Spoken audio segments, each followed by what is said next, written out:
আমি কোনোদিনও এই ধরনের সম্পর্কে আসলে জড়াতে চাইনি। তাদের ভালোবাসা বা তাদের যত্ন কেয়ার এ সমস্ত অব্যাহত থাকছিল বলে আমি আসলে তার সাথে একটা সম্পর্কে জড়াতে রাজি হই। ধর্ষণের অভিযোগে লায়লা আক্তার ফারহাদের দায়ের করা মামলায় গ্রেফতার টিকটকার আব্দুল্লাল মামুন ওরফে প্রিন্স মামুনের রিমান্ড ও জামিনের আবেদন নামঞ্জুর করে তাকে কারাগারে পাঠিয়েছেন আদালত। 11 June Dhaka metropolitan magistrate Mamunur Rashid শুনানি শেষে এই আদেশ দেন। পুরানো ঘটনা দেখাইয়া এই মামলার কোনো কথা উল্লেখ না করে যে মামলাটা করছিলেন, তবে এই মামলায় আগের মামলায় উল্লেখ থাকতো।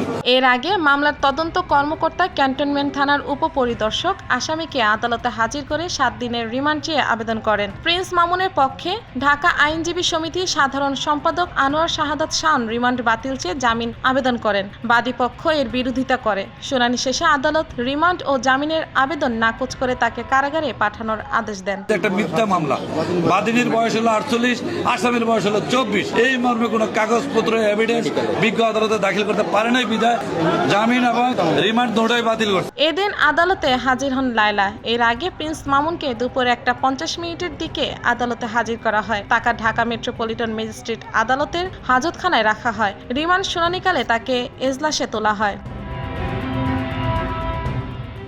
গত 9 জুন প্রিন্স মামুনের বিরুদ্ধে রাজধানীর ক্যান্টনমেন্ট থানায় মামলা করেন লায়লা। মামলার পর সোমবার রাত 9:30টার দিকে কুমিল্লা পুলিশ মামুনকে গ্রেফতার করে। মামলার অভিযোগে বলা হয় 3 বছর আগে ফেসবুকে আব্দুল্লাল মামুন ওরফে প্রিন্স মামুনের সঙ্গে লায়লার পরিচয় হয়। এক পর্যায়ে মামুন বিয়ের প্রলোভন দেখিয়ে প্রেমের সম্পর্ক স্থাপন করে। পরে মামুন তাকে জানায় তার ঢাকায় থাকার মতো নিজস্ব বাসা নেই। যেহেতু প্রেমের সম্পর্ক সৃষ্টি হয় এবং মামুন তাকে বিয়ে করবে বলে জানায়, তাই লায়লা তাকে নিজের বাসায় থাকার অনুমতি দেন। তোমরা দুজন এক কাজ করো, তুমি যেহেতু বাচ্চাদের সাথেই থাকো, এখানে থাকুক, তোমাদের তো বিয়ে শাদী ব্যাপারটা হচ্ছেই। মামুনের ভাই বোন বাবা সবাই আমার সন্তানদের প্রতি খুবই যত্নশীল ছিল।